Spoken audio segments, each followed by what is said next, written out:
The night in Konoha was too quiet.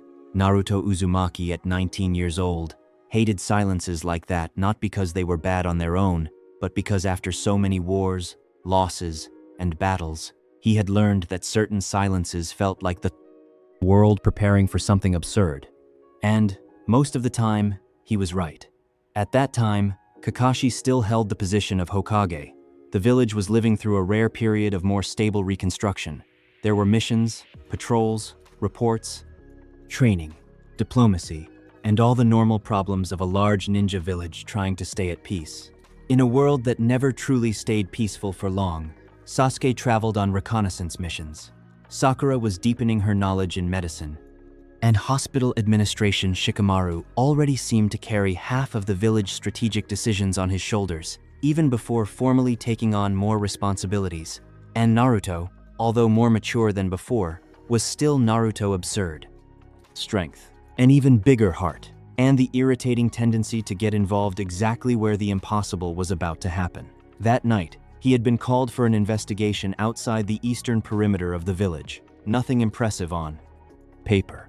A strange fluctuation of chakra in the ancient ruins of an outpost abandoned since the Fourth Great War. Some sensors had reported inconsistent patterns, as if old seals were reacting to some external source. Kakashi wanted discretion. He sent Naruto because, in theory, he was the fastest to check anything, and the strongest in case that anything decided to explode, which, ironically, was always a real risk. Naruto arrived at the location shortly before midnight. The ruins were in a low forest area where ancient moss-covered stones formed an irregular circle around what had once been a small sealing station. There were nearly erased inscriptions on the ground and remains of columns cut in half. The air felt electric.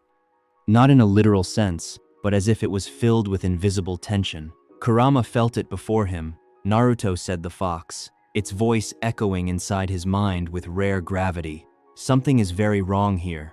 Naruto landed at the center of the ruins and looked around. I felt it too. It feels strange. It is not just normal chakra. He crouched down and touched an ancient mark on the ground. The inscriptions began to glow in response. First bluish, then purple, then golden. The entire seal reacted as if it had been waiting for that exact touch. Oh no! Naruto widened his eyes. That is never good. The ground vibrated. The broken columns began to emit spiraling lines of chakra. Ancient symbols rose into the air like glowing fish swimming through invisible water. The circle on the ground spun, opened in layers, and revealed at the center something that looked like a vertical tear in space. Not a common portal, not a summoning, not any known transportation jutsu.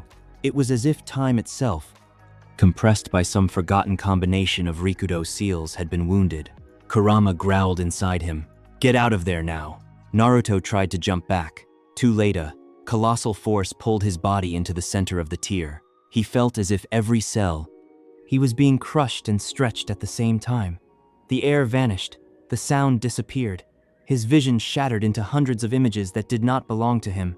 Different streets of Konoha, older faces, taller buildings, a blonde boy running a practically hodo. Black mark on unknown hands. A pale moon split in half by geometric shadows. Damn, that really hurt. He lifted his head and froze. The village in front of him was still Konoha, but it was not the Konoha of his time. The buildings were more modern.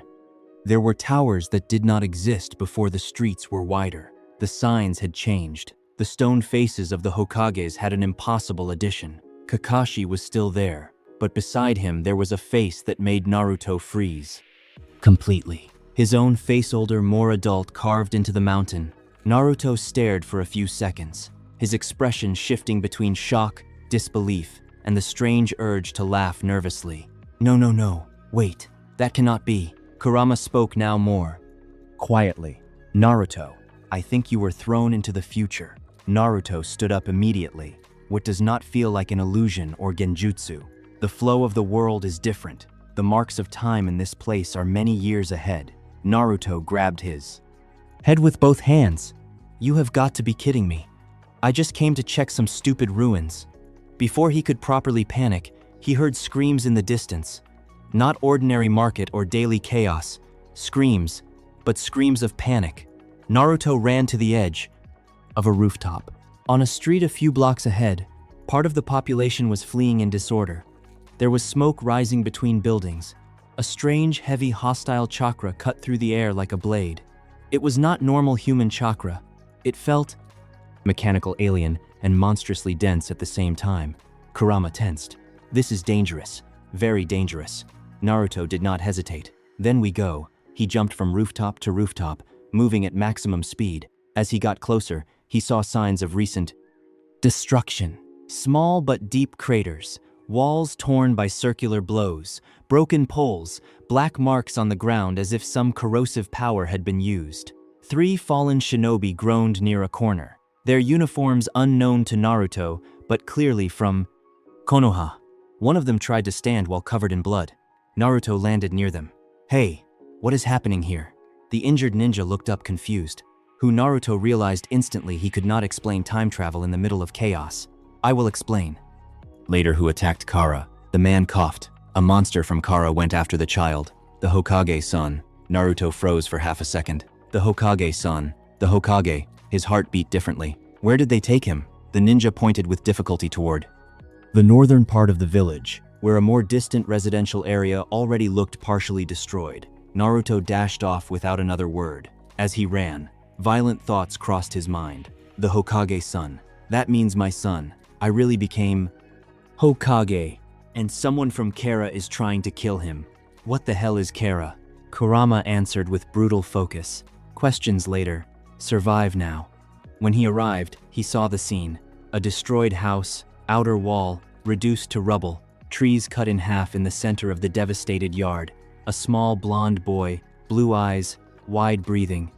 In panic, trying to crawl away. He looked about 5 or 6 years old, so clearly Pokoj to Naruto. It felt like a physical impact, but there were traits of someone else too. Refinement in the face, something in the eyes. Naruto did not need to think much to understand Boruto, a child, his son, in the future. In front of him, advancing with terrifying calm, came the enemy. Tall, slender body, pale gray skin, marked with black geometric lines, short white hair, golden eyes without visible pupils. Part of his right arm covered by an organic structure, like living armor filled with dark pulsing veins behind him. 6 black rings floated slowly.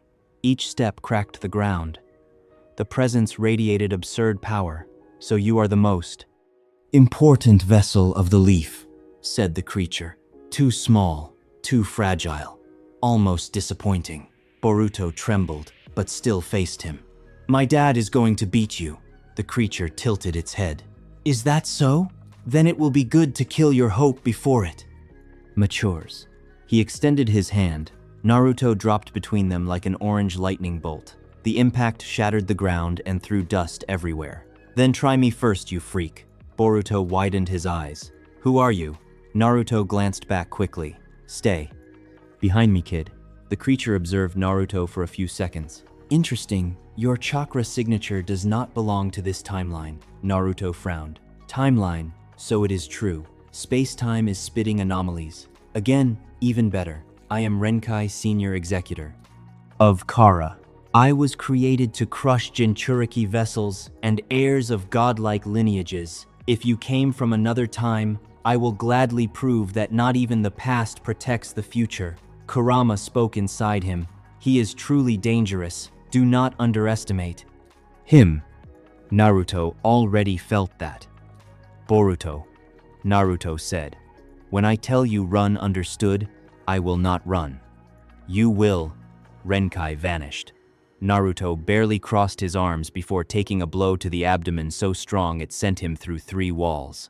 The air left his lungs. Before he touched the ground, Renkai appeared above him again, bringing his heel down like a guillotine. Naruto spun mid-air, partially blocked, and was launched down the street, carving a trench in the asphalt. Too fast, Naruto spat blood. Stood up. Kurama growled. His acceleration is not just physical. There are micro-dimensional jumps in his movement. The fight exploded again.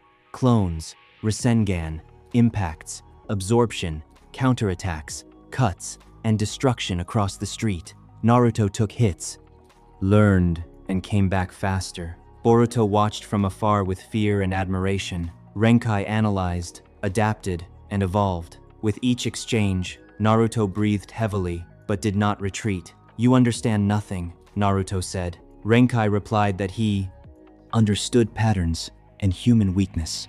Naruto looked at Boruto, and something changed. His chakra transformed. Kurama noticed. "Naruto, your chakra changed." Naruto closed his eyes, felt Kurama, the natural energy, the world around, everything connected. When he opened his eyes, something new was there. Renkai stopped. "What is that?" Kurama spoke with rare respect. "Divine Sage mode." The chakra exploded, pure, immense, controlled. A new cloak formed denser with ancient symbols, 9 chakra tails, and a 10th spiritual form above Naruto spoke with a voice filled with power. "You wanted to test the past against the future, then come Renkai attacked." This time, Naruto understood everything he dodged and countered with a single punch. Renkai was launched through multiple buildings. Naruto appeared above him. Divine Sage, Art, Brahma, Impact. The living armor shattered. The absorption collapsed. Renkai stepped back in real pain. Naruto advanced. Inevitable clones appeared, all in the same mode. Divine Sage Rasengan. The energy overloaded Renkai's system, throwing it into collapse. Desperate, he created a massive black sphere to destroy everything. Kurama warned it would erase entire blocks. Naruto raised his hand. "Then we end this." Now Divine Sage, Art Celestial Judgment, Rasen Shuriken. The techniques collided. The world turned white, then golden, then silent. The divine energy dismantled the enemy technique and destroyed Renkai at a microscopic level. He fell defeated. Naruto approached. "Maybe I cannot save everything, but today I save him." One final strike, and Renkai disappeared completely. Silence returned. Heavy Naruto deactivated the mode slowly and went to Boruto. "Are you really my dad?" Naruto scratched the back of his head. "Yeah, looks like it." Boruto, emotional, said he would become strong. Naruto smiled. "I do not doubt that at all." Amado emerged from the shadows, explaining he needed to send Naruto back to preserve time. Naruto was suspicious, but accepted. He knelt in. "Boruto, take care of your mom. Train hard, and do not do too many stupid things." Boruto smiled. "I cannot promise the stupid part." Naruto laughed. "Yeah, definitely, my son." He stepped into the portal. Before disappearing, he heard Dad thank. Everything vanished. Naruto returned to the present, carrying the weight of that encounter. Kakashi appeared shortly after Naruto. "What happened here?" Naruto looked at him. "Kakashi-sensei, I just had the craziest mission of my life."